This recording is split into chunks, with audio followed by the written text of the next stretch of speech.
And in the spirit of polling, here's a question that I have been very curious about. If we were to do any sort of, propose any legislation about direct carbon pricing, anything that puts a direct price on CO2, should we just call it a carbon tax and just call a spade and get around the whole thing? Or should we call it something else like a carbon fee or offset? So I'm going to ask you to vote.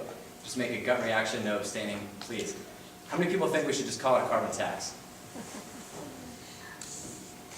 Okay. And how many people think something else? Okay, that's about 57% of people in favor.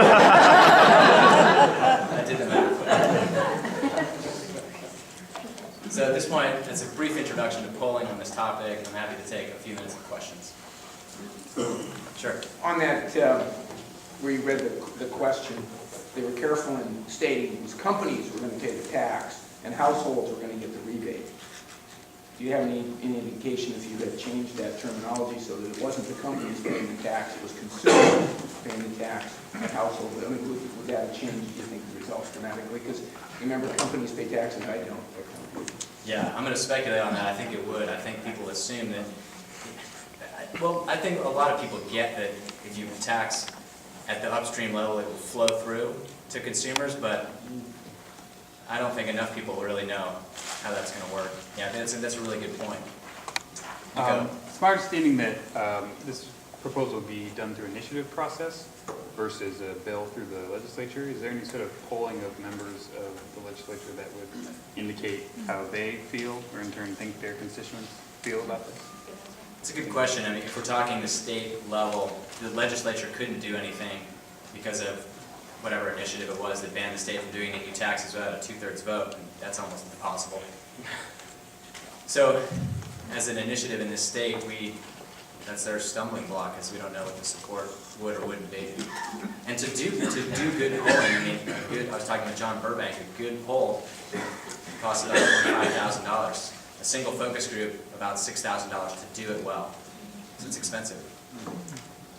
Any other questions? Sure, Tristan. So just kind of in terms of Washington alone, do you think that we have the potential to start moving in the direction of doing something like an initiative? And if we do move in that direction, because of what you're showing here, an informed voter obviously is much more in favor. How do we start to do more of an information campaign? That's a great question. I wish I had the answer for you. And that's something that Carbon Washington are continuing to mull about. Could you realistically do a ballot initiative in the state? And at least I'm personally hung up on this question.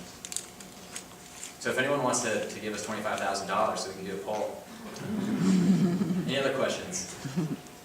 Sure. I didn't see the connection between the trusted sources of information for the no on California 23 and then the list you gave at the end. Those didn't appear to, I was kind of taken aback by the idea that the American Lung Association had played such a, I thought it was brilliant, but I was fascinated by that.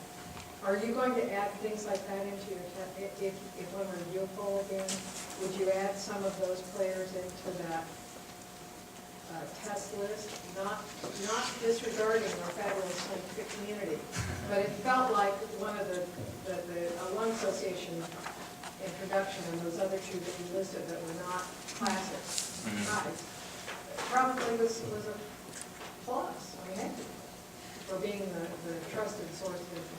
Right. I think people care much more about clean air and clean water than they do about global warming, because global warming is such a long-term problem, and a lot of clean air regulation can happen.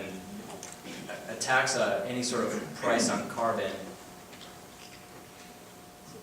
it will reduce air pollution to be slower than targeting specific types of pollutants that can be cleaned up from, say, power plants or automobiles in specific technologies. So I think it's important to include, American Lung Association in that list of messengers that are trusted. Did you see any of the advertising feature the Lung Association, what it had to say? Do you have any idea what the pitch was? I didn't, but it's interesting. I did watch all their advertisements, and you can watch Prop 23's advertisements, both pro and con. It's Environmental Entrepreneurs is the website where I found that assessment of the campaign, and you can watch both sides. And it's worth doing. I don't actually remember seeing any from the American Lung Association. I'm not sure if they actually really use the American Lung Association, but it turned out to be, at least from what they say, a trusted messenger. Last one? It seems to me that you might get better traction on the idea of reducing dependence on fossil fuels. I mean, that cuts across national security to economics to just about everything that can hit close to home. I think that's a great point, and I'm surprised some of these polls actually didn't touch on that so much, because I think that's one of those places, one of those issues that many people of different political views can find agreement on. But we've been talking about that, as Casey Golden from Climate Solutions talks about, we've been talking about that for the last 11 presidents. So if we're on a 12-step program, and we still have the 11th phase of step 1, I stole that from Casey Golden. All right, gotta give you a hug, sorry.